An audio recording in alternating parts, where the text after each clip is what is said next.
हम बात करेंगे क्लास 10th का सबसे इम्पोर्टेंट चैप्टर जो है प्रकाश के परावर्तन तथा अपवर्तन। इसमें मेनली दो चैप्टर है, एक परावर्तन है, एक अपवर्तन है।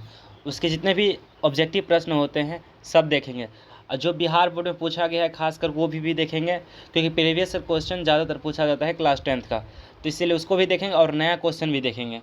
तो चलते हैं, शुरू करते हैं वीडियो को बिना समय लेते हुए।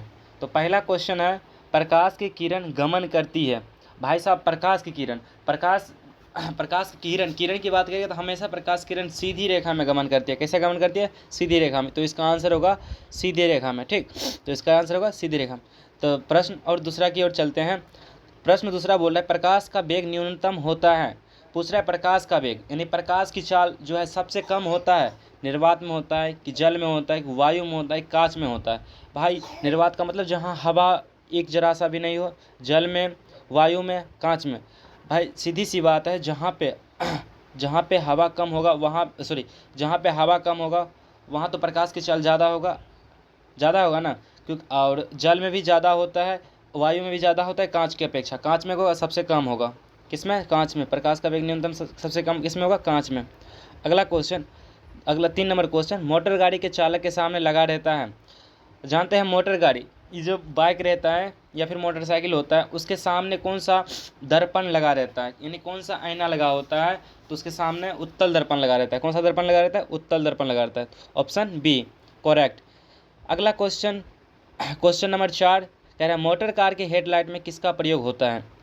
जो गाड़ी है, गाड़ी के जो हेडलाइट है, यानी जिससे लाइट जलता है, यानी रात के समय में जो लाइट जलता है, तो उस हेडलाइट में कौन से दर्पण का यूज होता है? ऑप्शन ए समतल दर्पण, ऑप्शन बी उत्तल दर्पण, ऑप्शन सी अवतल दर्पण, ऑप्शन डी उत्तल लेंस। भाई साहब, दर्पण की बात करें तो लेंस तो कभी भी होगा ही नहीं, होगा तो कौन सा होगा? तो अवतल दर्पण होगा। मोटर कार के हेडलाइट में बात करें तो अवतल दर्पण, और मोटर गाड़ी के चालक के सामने लगा रहता है तो उसमें क्या होगा? उत्तल दर्पण। क्या होगा? उत्तल दर्पण। ठीक, प्रश्न नंबर 5 की ओर चलते हैं। समतल दर्पण द्वारा बना प्रतिबिंब होता है। बोल रहा है कि समतल दर्पण द्वारा, यानी समतल जो दर्पण होता है वो कौन सा प्रतिबिंब बनाता है? वास्तविक बनाता है कि काल्पनिक बनाता है कि दोनों बनाता है कि इनमें से कोई नहीं?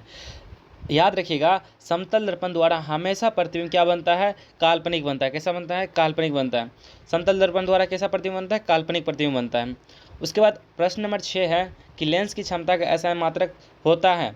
आपको पता है कि लेंस की क्षमता, यानी कि लेंस का फार्मूला होता है, लेंस की क्षमता का फार्मूला होता है, लेंस की क्षमता को पी से डिनोटेट करते हैं। क्या चीज़ से? पी से प्रदर्शित करते हैं, तो पी बराबर 1/f होता है।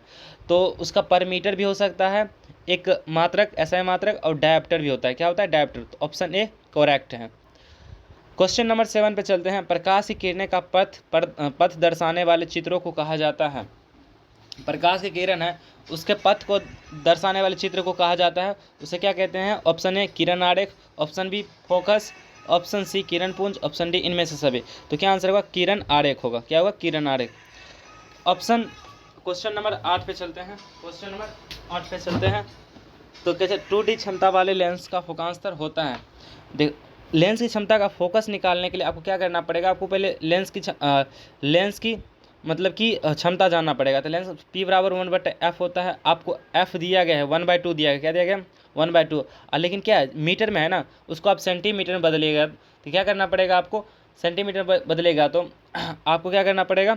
100 से गुना करना पड़ेगा। क्या करना पड़ेगा? 100 से गुना करना पड़ेगा, यानी कि 100/2, यानी कि 50 सेंटीमीटर हो जाएगा। क्या हो जाएगा? 50 सेंटीमीटर। तो 8 नंबर का आंसर क्या होगा? डी हो जाएगा। ठीक, तो ये थ्योरी बेस्ड क्वेश्चन छोड़ते हैं। अगला क्वेश्चन बोल रहा है, क्वेश्चन नंबर 10, प्रकाश की किरणों को समूह कहते हैं। प्रकाश की किरणों को समूह क्या कहते हैं? किरण पुंज कहते हैं। क्या कहते हैं? किरण पुंज कहते हैं।